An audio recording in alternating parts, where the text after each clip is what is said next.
If you are activated, text is usually the worst place to repair.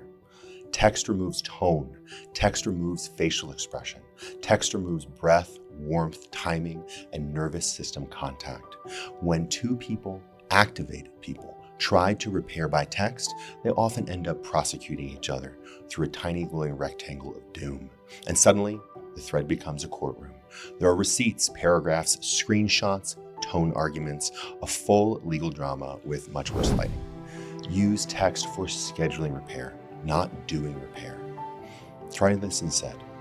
I care about this, and text is making it worse. I do not want to hurt us. Can we talk by voice or in person at 7?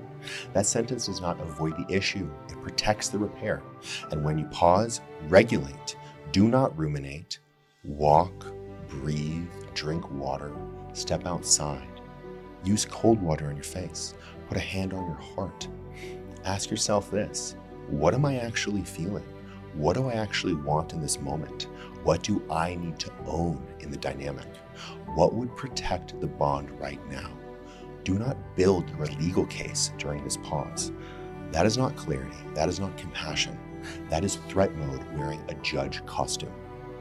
When you're activated, do not build a courtroom in the text thread. Schedule the bridge. Regulate, don't ruminate. Then come back with your voice, a true voice of care and compassion.